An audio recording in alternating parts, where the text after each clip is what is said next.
In 19th century Gujarat, the Bharatiya system emerged not as a choice, but as a response. These were outlaws born from a total collapse of the social contract, ordinary citizens who stepped into the vacuum left by a state that could no longer provide basic security. In the 1830s, Natho Modhavadiya was a man firmly within that contract. A farmer from the Mer community, he lived a quiet, lawful life, tilling his fields and trusting in the established order of the region. That trust broke when agents of the neighboring Jamnagar state crossed into his village. They drove away 10 milking buffaloes belonging to Natho's aunt, an act that stripped his family of their livelihood and left their children without food. Natho followed every official channel, traveling to police stations and regional centers. But as he appealed for justice, state officials mocked his rural dialect and physically threw him off a high veranda, choosing to protect their own men rather than enforce the law. Denied any legal protection, Natho turned to force. He intercepted the state's own herds, disarmed the royal guards with a wooden goad, and reclaimed his aunt's loss tenfold by driving away 100 of the king's buffaloes.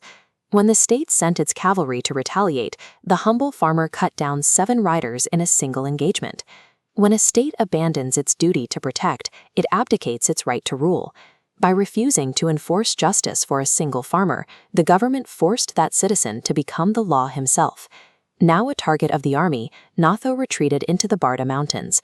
He fortified a deep natural cavern known as Polo Pano, turning a mountain hollow into a strategic base from which he could dismantle state authority piece by piece. His battlefield successes were so consistent that they birthed a complex local mythology. The Mer people believed a mystic granted Natho 2 artifacts, the Shial Shingi and the Molvel, which he allegedly stitched beneath his skin to transform his physical body. This physiological augmentation supposedly rendered him immune to conventional war. In the minds of his enemies and followers alike, bullets and blades simply deflected off his flesh, granting him a tactical invincibility that the state could not explain. Natho's real-world justice was just as visceral. When a corrupt tax collector named Kurapam began extorting impoverished farmers, Natho captured him and ordered a heavy, damp animal hide brought to his camp. He had the official sewn alive inside the leather, leaving the contracting hide to execute the man as it dried. Executions of corrupt officials elevated Natho to the status of a Bhagat, or protector saint. While the state viewed him as a criminal, the Mer people began immortalizing his brutality in religious couplets, viewing his violence as a necessary correction to a broken world. The state loses its monopoly on violence the moment the citizenry begins to view an outlaw's brutality as a form of divine justice. This authority was put to the test in the state of Porbandar. Queen Mother Rupali Ba was facing an internal coup. Corrupt administrators and ambitious cousins were actively plotting to seize the throne from her young son, Prince Bodrash. Unable to trust her military to protect the crown, the Queen Mother turned to the mountains. She sent royal envoys with gifts of gold and a ceremonial sword to the region's most notorious outlaw, begging Natho for protection. Natho led 1,000 fighters into the city, smashed the gates, and placed the young prince on the throne. He acted as the state's muscle, imprisoning the very officials who had plotted against the crown and restoring order through his own private command. By governing and protecting the very crown that once failed him, Natho demonstrated that the empire's authority had become a hollow shell, dependent on the strength of the men it had tried to crush. Natho's parallel justice eventually drew the attention of the British agency.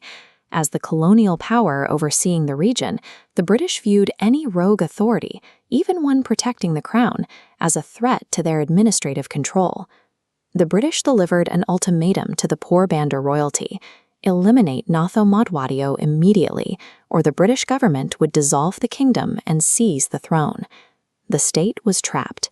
They were ordered to kill a man who had saved their lineage, but they knew a direct military assault was impossible against a commander who was widely believed to be invulnerable to iron and lead.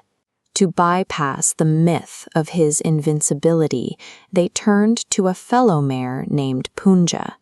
While Natho was visiting his adopted sister, Punja stealthily dosed his meal with poison, using the intimacy of a family home to deliver the strike the army could not. As the poison took hold, Natho collapsed. Fearing his magical protection might still save him, the assassins frantically sliced open his thigh to remove the artifacts before he could take his final breath, ensuring his physical death was as absolute as the betrayal itself.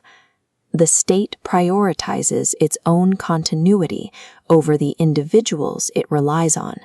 By dismantling the man it had once weaponized, the system reset its power, reminding the region that in the eyes of an empire, justice is always secondary to survival.